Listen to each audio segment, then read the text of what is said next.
Hey everybody, Ian here. So happy February 4th. Welcome to day 4 of the romcom journey on which we are currently, embarked.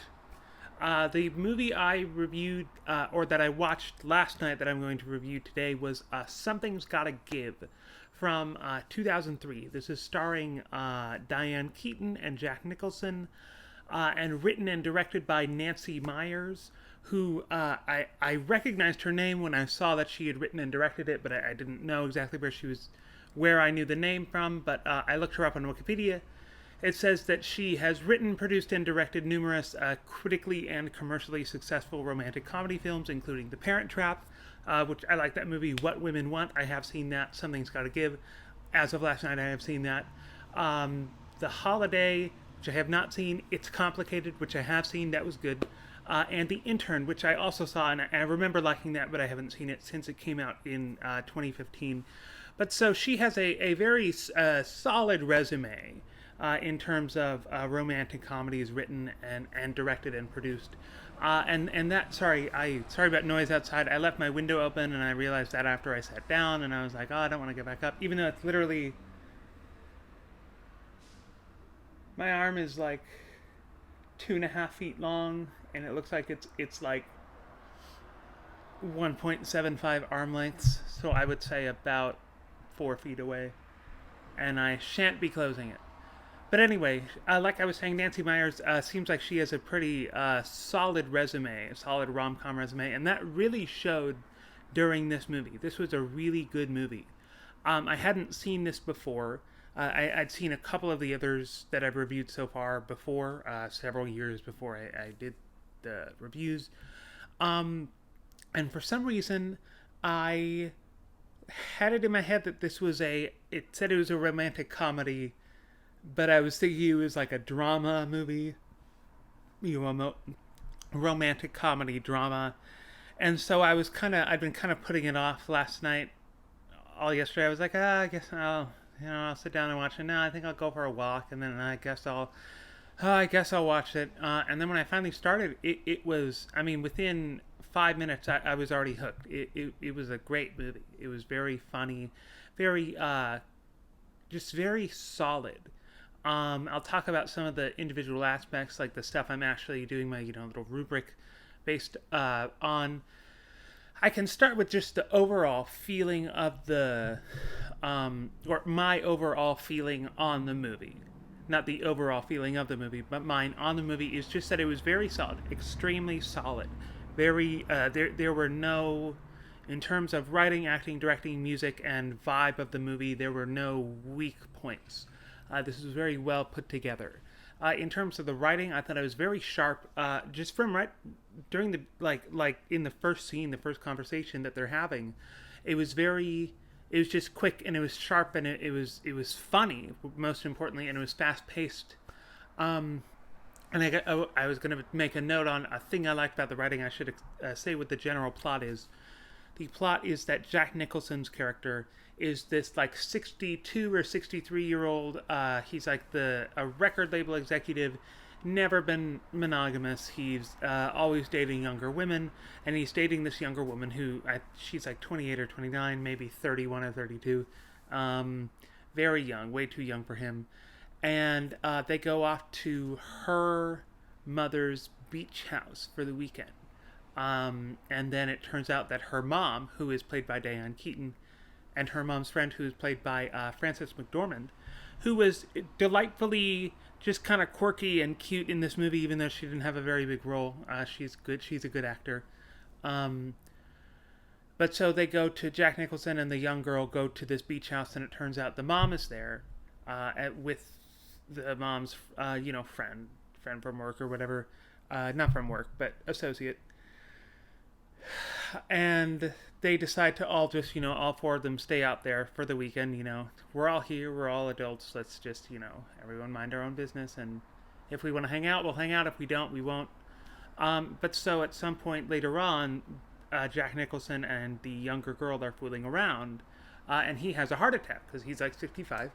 And so he is the doctor, who is played by Keanu Reeves, who would, I was thinking this during the movie, he would totally be able to woo me if he were my doctor. He woos Diane Keaton's character.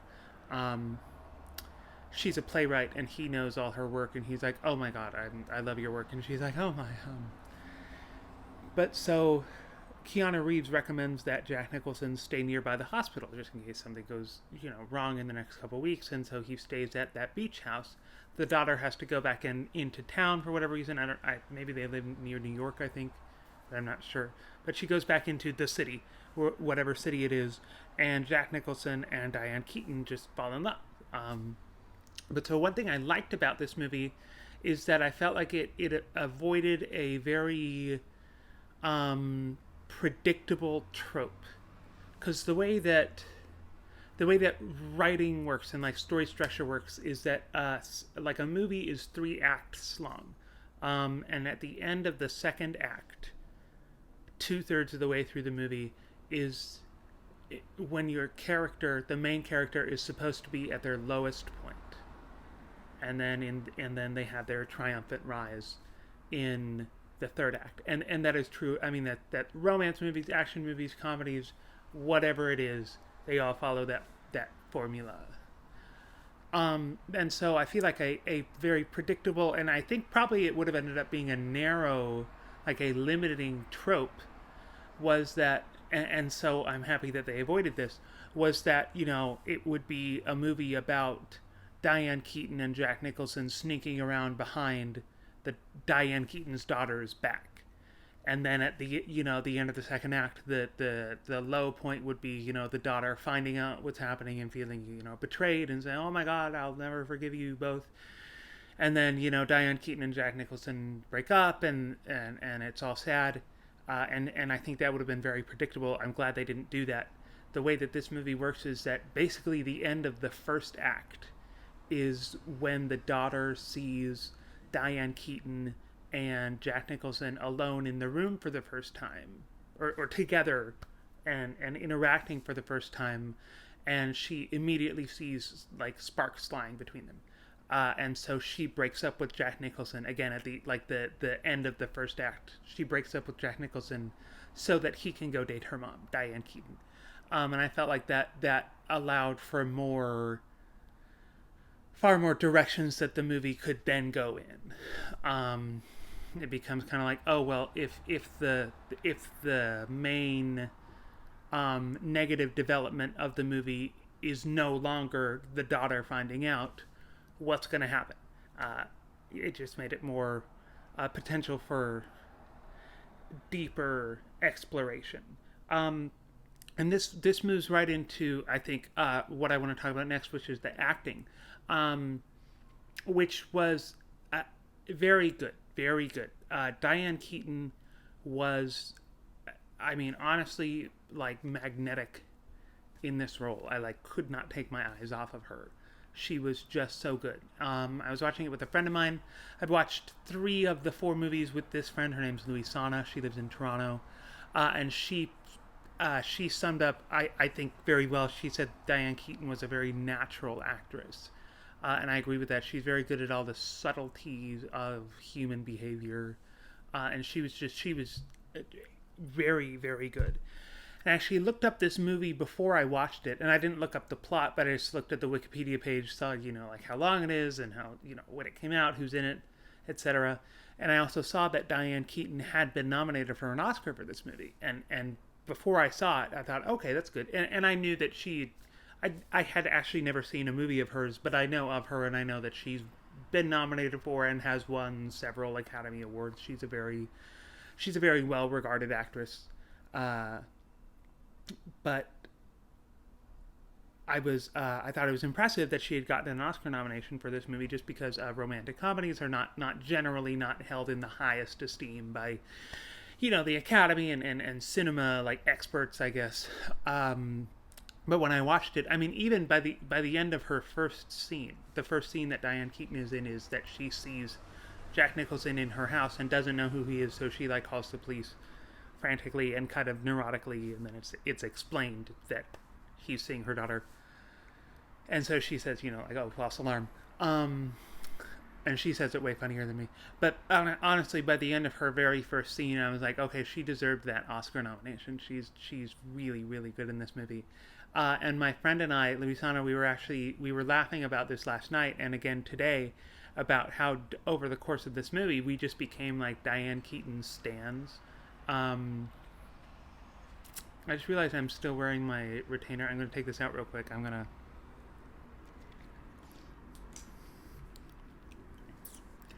still have the bottom one in, but I don't want the top one has a crack in it and a couple of other things. I don't want those. I don't want anything my teeth have cracks in them. And don't get me wrong, there is crack residue in my mouth from all the crack I smoke, but my teeth themselves are not cracked. But anyway, this I thought this was a really really good movie, a very enjoyable movie, and so much of that was because of how good Diane Keaton was in this role, and she was so funny. She was so funny. And a lot of that depends on, or a good portion of that depends on the script. You know, a funny person can't make a bad script funny. That's not possible.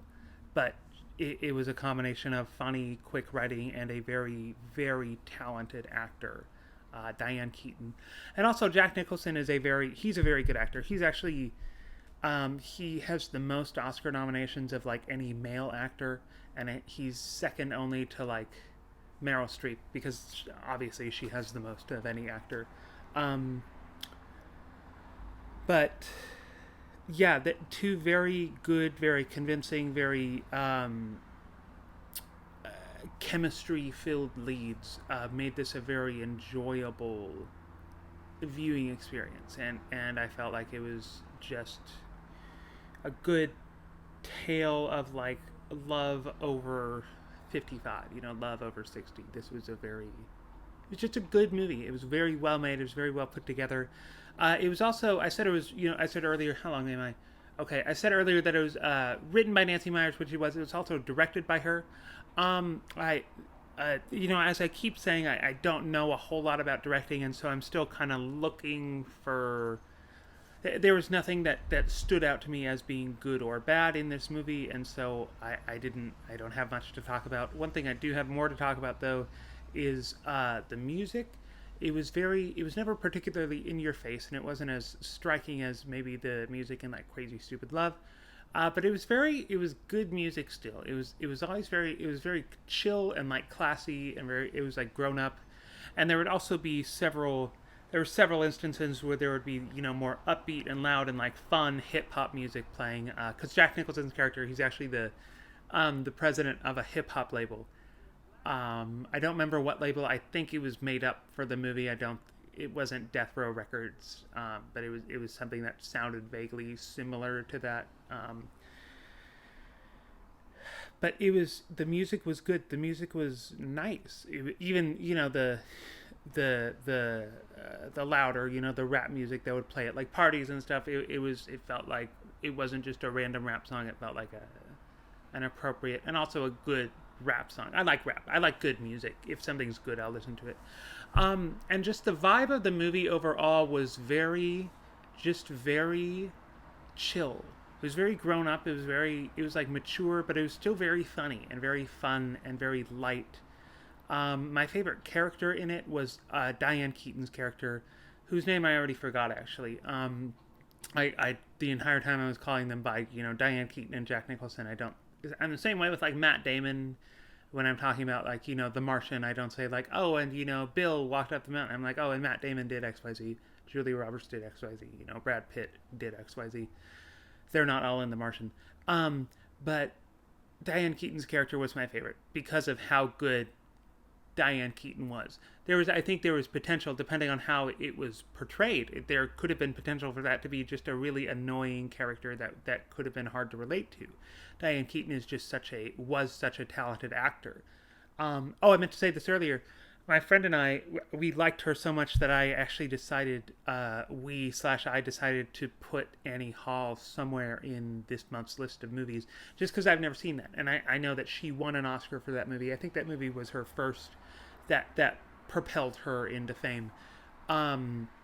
But I'd like to see that. I'd like to, if she only got nominated for being this good in this movie, I would like to see how good she was in Annie Hall to have won an Oscar. Um, my I want to talk about my least favorite characters in the movies, but it's hard to do that for this movie just because it's first of all it's limited to a fairly small group of people.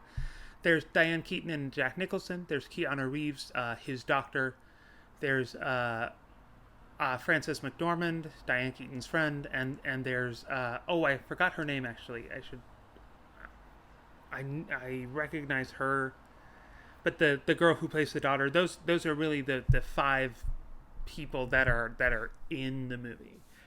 So I don't really, if I have to pick my least favorite of those five, I guess it would be Keanu Reeves. But there was nothing objectionable about his character, and he was actually a good guy. I guess I won't say in what ways he was a good guy, just because I don't want to give anything about the movie away. But he wasn't like a sleazebag by any means. I think Keanu Reeves himself is too nice to play a sleazebag. Although no, he is a good actor, so I bet he could. I think he's a good actor. He's at least a very popular actor, very consistently popular. I feel like. But so as for my little rubric, I gave the writing of this a 1.7 out of 2. I felt like it was just very sharp. It was very quick. It stood out to me how good it was, but it wasn't revolutionary in any sense, and it wasn't like the one thing I like about Simpsons and like the 30 Rock and like other some shows and movies is when they have really like layered writing, when they'll have a joke that's funny for like 5 or 6 reasons or like 3 or 4 reasons. There wasn't much of in this movie, but there were no. If my baseline is 1.5, there was nothing pulling this movie down in actually any of the categories. None of the categories have a below a 1.5. I gave the acting a 1.8 just because Diane Keaton was so. I was gonna give it a 1.9, and I was like, that seems. I feel like I should be careful as I tread into the 95% and like 100% territory. But a 1.8 felt appropriate. Diane Keaton, like I keep saying, she was just fabulous in this movie. I think I said earlier, but just magnetic. I could not take my eyes off of her. Jack Nicholson was also very good because he's a very talented actor. Like I was saying, the directing, nothing stood out to me as being bad, but nothing stood out to me as being particularly special. Just average. I gave the music a 1.5 as well because it was, even though I liked the music, I was saying earlier I liked all the music choices. There wasn't much of like a quote unquote score, or if there was, it wasn't, it wasn't like Titanic where you walk away thinking, I don't really like Titanic, but you walk away from Titanic remembering in large part the music, the melody of My Heart Will Go On and stuff. And just the vibe of the movie, I gave it a 1.7 out of 2, just because it was very chill, very grown up, it was fun, but not super. There weren't car chases, there's not motorcycle rides, and there's not, they're not sprinting along the beach, running away from anything or anything like that. But it was fun. It was fun because of how good the two main actors were, and how lightly written it was. And one thing I forgot to say, my favorite scene in the movie, and this is the last thing I'll talk about. There was a kind of a montage towards it was actually around the end of the second act, when the main characters are at their lowest point. There's a montage of Diane Keaton crying. She'll just be, sitting at her desk, and then all of a sudden she's like, and she was it was very, very funny. I was laughing the entire time. The one that made me laugh the hardest was at one point she like wakes up from a nap, or from sleeping.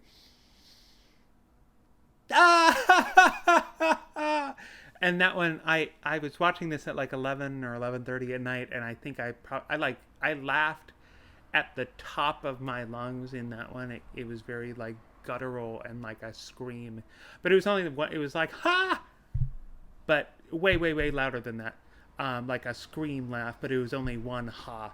But I feel like I probably annoyed my neighbors. But it was just very, very funny. Anyway, my total rating for this movie is an 8.2 out of 10, which I feel is very appropriate. This movie is above an 8.0. I didn't like it as much as I liked Crazy Stupid Love, but that's a high bar. I don't know how many movies are gonna surpass that one. I know I've said this several times. I'm really glad that was my first one, but yeah, I definitely recommend Something's Gotta Give. If you haven't seen it, this is definitely worth it. It's a good for a nice. This is like a Tuesday night movie. This is a chill, good time. I recommend this. Anyway, thank you all for watching this. Be sure to like and share this video if you haven't already. And subscribe to my channel if you haven't already. And I will see you back here tomorrow on February 5th when I review a movie that I do not remember. And so I'm not going to tell you until tomorrow.